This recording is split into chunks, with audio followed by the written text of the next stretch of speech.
Au sommaire de ce journal, le Burkina Faso commémore ce 3 janvier 2024 le 58e anniversaire du soulèvement populaire intervenu en 1966. Un soulèvement populaire pour dire non à la corruption d'une élite sous la gouvernance du président Maurice Yaméogo. L'unité d'action syndicale pose encore le débat à cet anniversaire sous le magistère du capitaine Ibrahim Traoré. L'UAS lève le voile sur l'état de droit, la démocratie, la corruption révélée par l'ASLCE, les libertés syndicales, des préoccupations posées ce matin lors d'un panel. Plus de précisions dans un instant. À suivre dans ce journal, un outil pour faciliter la création des petites et moyennes entreprises au Burkina Faso ou tout simplement pour les hommes d'affaires est disponible grâce à la maison de l'entreprise, le IFRCCM, une plateforme digitale sur laquelle les registres de commerce, les dénonciations commerciales s'y trouvent. En quelques clics, sans se déplacer, les opérations s'y déroulent. Sans grande difficulté, la plateforme a été lancée par les ministres en charge de la justice et du commerce. Les détails à suivre dans une poignée de minutes. Voilà pour le sommaire. Bonsoir à tous et bienvenue au journal. Nous sommes le mercredi 3 janvier 2024. Le Burkina Faso commémore en ce jour le 58e anniversaire du soulèvement populaire du 3 janvier 1966. Une date historique qui a vu l'ensemble des couches populaires descendre dans les rues pour dire non, selon le mouvement syndical burkinabé, aux pratiques autocratiques du pouvoir du président Maurice Yaméogo. Plus de 50 ans après, l'unité d'action syndicale dénonce encore certaines dérives et insuffisances, cette fois sous la gouvernance du capitaine Ibrahim Traoré. Recul démocratique de la liberté syndicale et d'association, la corruption dénoncée, un diagnostic posé ce matin lors d'un panel qui a mis l'accent sur la contribution du mouvement syndical à l'ancrage de la démocratie au Burkina Faso. L'UAS appelle donc ses sympathisants à faire bloc commun contre ces manquements. Je vous propose d'écouter maintenant sur ce sujet Robert Ouangré. Il est le président de la commission presse de l'UAS, interrogé par Amadou Diko. Pour définir les défis, nous sommes partis des préoccupations du mouvement syndical aujourd'hui.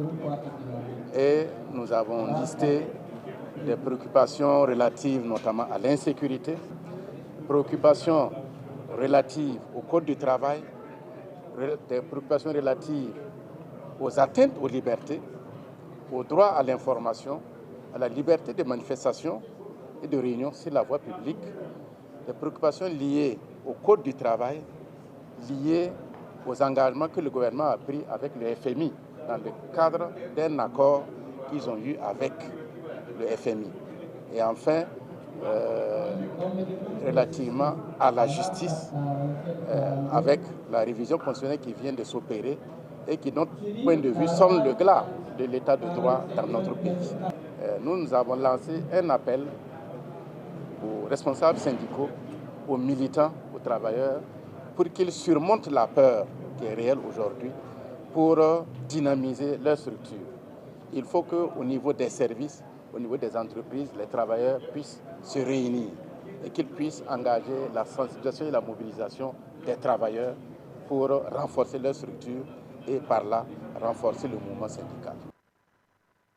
Le compte-rendu complet de cette commémoration à suivre dans l'édition de 19h30.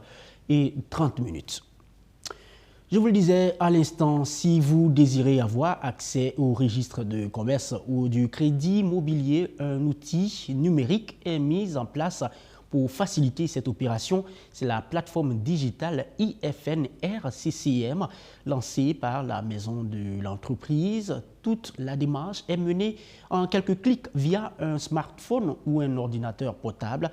Les avantages de IFNRCCM sont légion. Voyons le lancement avec Amadou Diko. Désormais, plus besoin de se déplacer pour créer une entreprise au Burkina Faso. L'accès au fichier national du registre du commerce et du crédit immobilier est possible à partir d'un téléphone portable ou d'un ordinateur. Et cela grâce à cette nouvelle plateforme digitale mise en place par la maison de l'entreprise du Burkina Faso. Dénommée IFN RCCM, la plateforme vise à permettre aux hommes et femmes d'affaires de vérifier et réserver leur dénomination commerciale en un clic. La mise en ligne du fichier national du SCCM vise les objectifs suivants. Permettre au public à travers l'Internet d'avoir accès aux données du fichier aux fins de consultation et de recherche dans le strict respect des données à caractère personnel. Permettre la vérification de la disponibilité des noms commerciaux et des dénominations sociales en ligne. Permettre aux promoteurs de demander la réservation des noms commerciaux ou des dénominations sociales de leur entreprise en ligne. 70 à 80 demandes de création d'entreprise sont enregistrées chaque jour à la maison de l'entreprise. C'est donc pour faciliter l'accès de ces offres de services aux populations que la IFN RCCM est créée. L'idée à long terme, c'est d'améliorer le climat des affaires au Burkina Faso. Cette application aussi va permettre d'éviter bon nombre de conflits entre les promoteurs d'entreprises, dans ce sens que nous avons des duplications de noms. Et en termes de duplication de noms, ça va avec toutes les conséquences nécessaires dans la mesure où la création d'une entreprise, c'est comme la naissance d'un enfant. Il ne faut pas que l'entreprise, une fois créée, soit confrontée déjà à des problèmes juridiques en termes de propriété du nom de dénomination. Cette mise en ligne du fichier national du registre du commerce et du crédit immobilier entre dans le cadre de la politique du gouvernement visant à dématérialiser certains nombres de procédures et des actes de l'administration publique. Du côté de la loterie nationale burkinabé, on innove dans les jeux de hasard. La LONABé a lancé officiellement un roadshow pour promouvoir les jeux en ligne. Un roadshow qu'elle a appelé le Pari sportif, l'équivalent de plusieurs jeux à l'international. Il permettra aux parieurs d'effectuer les opérations sans se déplacer. Tout s'effectue via Internet.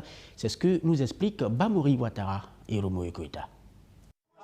La loterie nationale burkinabé innove avec un nouveau jeu dédié exclusivement aux paris sportifs. Dénommé Lonabet, cette plateforme permet de pronostiquer en ligne sur un événement sportif.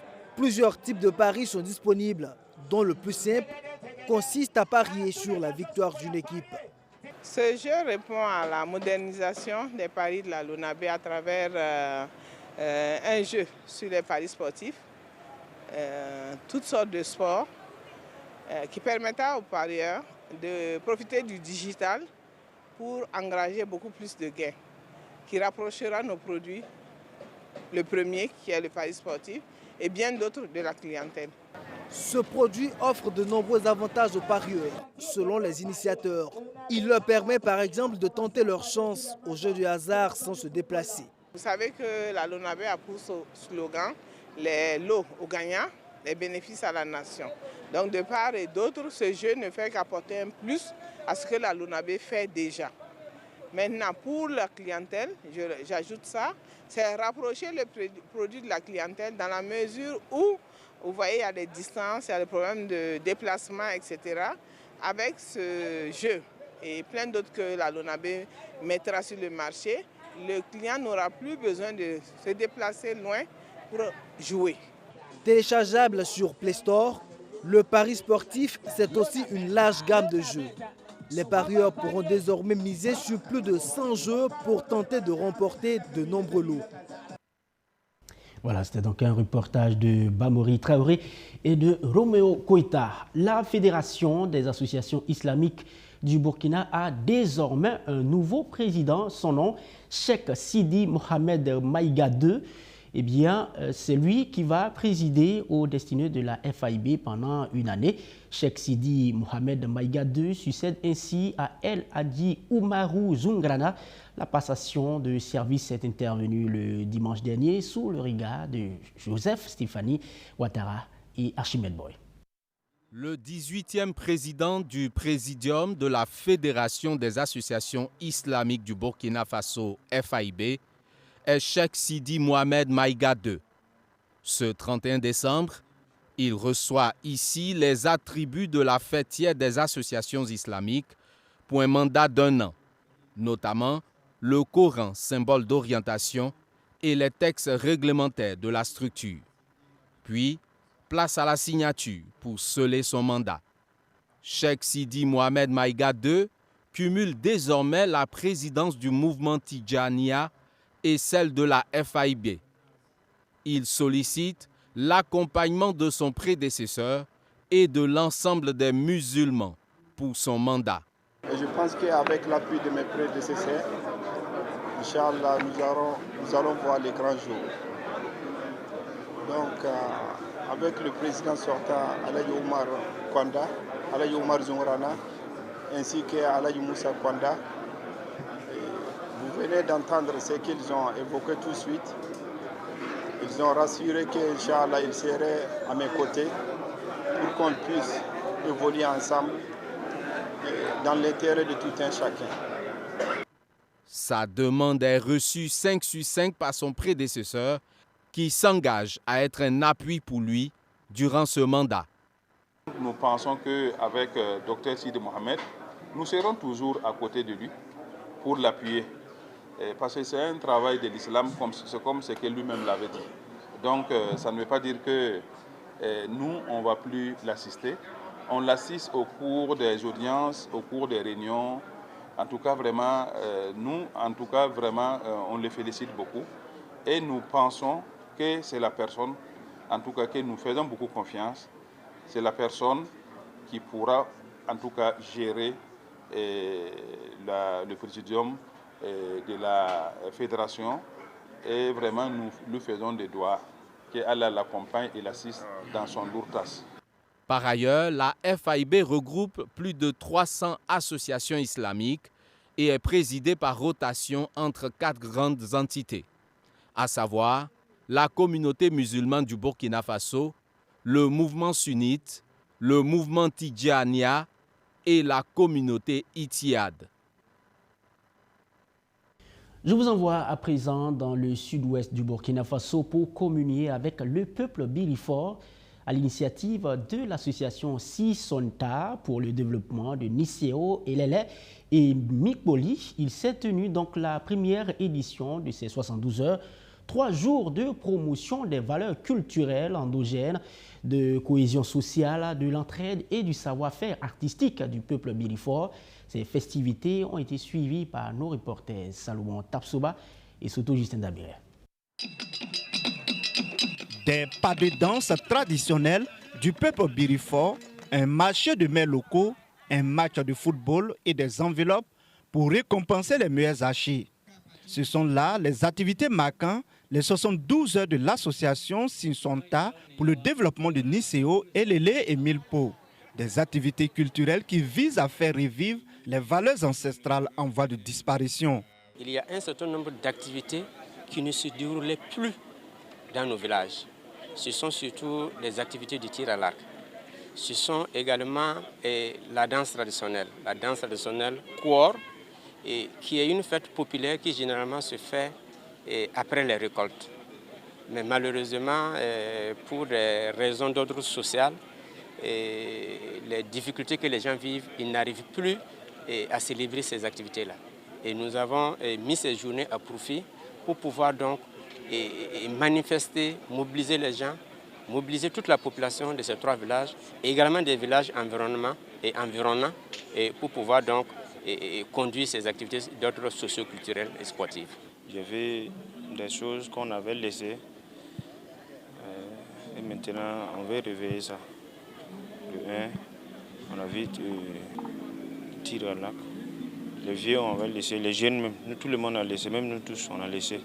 Mais quand on a vu aujourd'hui ce qu'on a fait, j'espère que les gens vont se réveiller pour ça.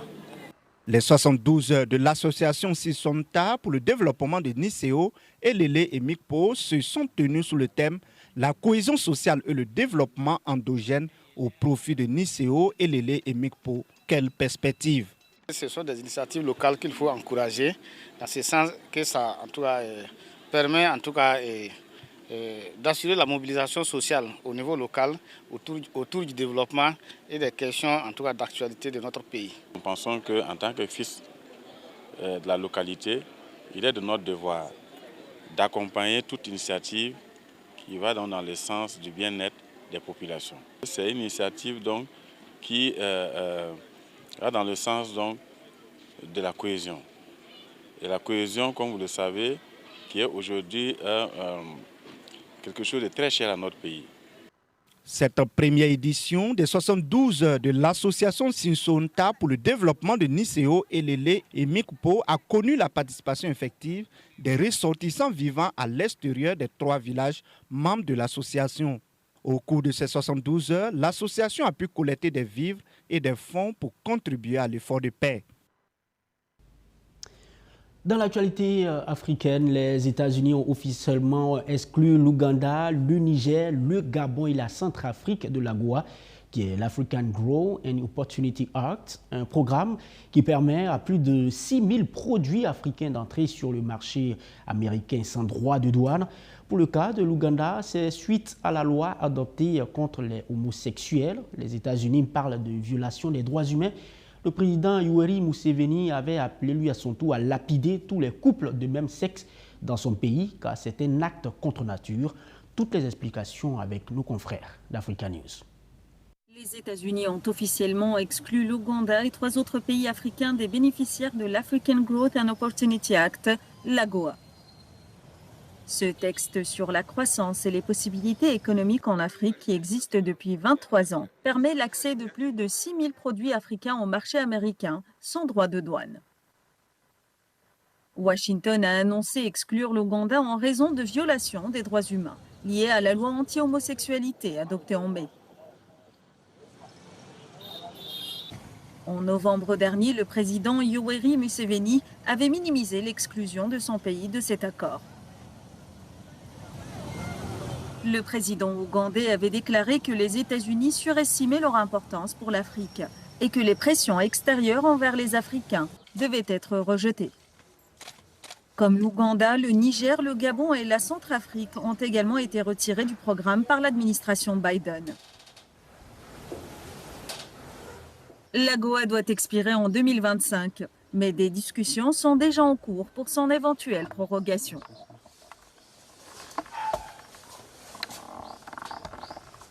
Du sport pour terminer ce 13h, le Bayer Leverkusen, le club de l'étalon Edmond Tapsoba, est l'équipe championne de la mi-saison en Bundesliga avec 42 points devant le Bayern Munich, titulaire à 13 reprises en 16 matchs.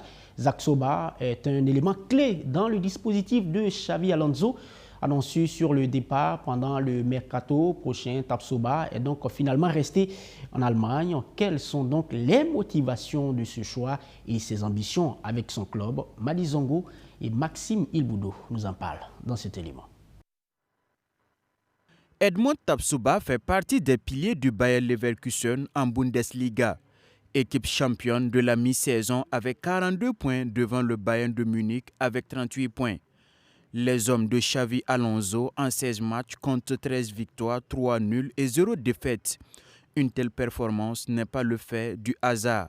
Un début de saison incroyable pour nous parce qu'on est leader du championnat. Personne ne s'attendait à ça, mais nous, depuis l'année passée, on savait qu'on travaillait dur. On savait qu'un jour, le résultat allait payer, avec surtout le coach qu'on a, qui nous donne beaucoup d'envie chaque match. Et aussi, c'est un coach qui a toujours faim. Même si on gagne un match 3-0 à la mi-temps, il nous pousse encore pour aller chercher encore plus. Donc, je peux dire que c'est le résultat d'un travail qu'on a commencé depuis l'année passée. Le départ de Tapsoba pour des clubs plus prestigieux a animé les commentaires pendant le mercato d'été.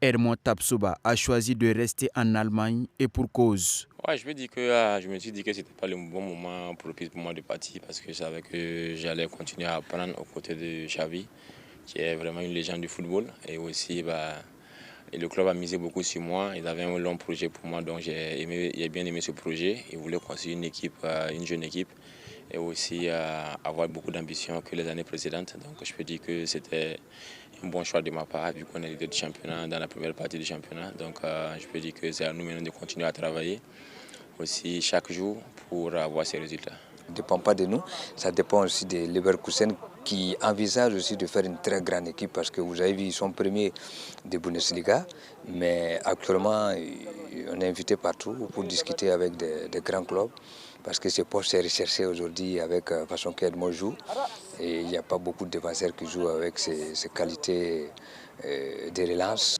Des grosses écuries anglaises étaient sur les rangs. Pour convaincre le Burkinabé de rester malgré les nombreuses sollicitations, les rouges et noirs de Leverkusen ont délié le cordon de la bourse. Il y avait Manchester. C'est vrai, moi-même, je me suis rendu là-bas avec Tottenham. On a discuté et le club vraiment voulait le garder. Et comme il voulait le garder, on a discuté. Voilà, ils ont amélioré ses conditions. Les mêmes choses qu'ils devaient gagner de leur côté, ils ont donné un peu plus même pour qu'il puisse rester. Donc ça veut dire qu'il est très important dans cette équipe. Aujourd'hui, il fait partie de l'un des meilleurs défenseurs d'Afrique et du monde. Donc il doit encore travailler pour vraiment atteindre ce niveau que tout un pays attend.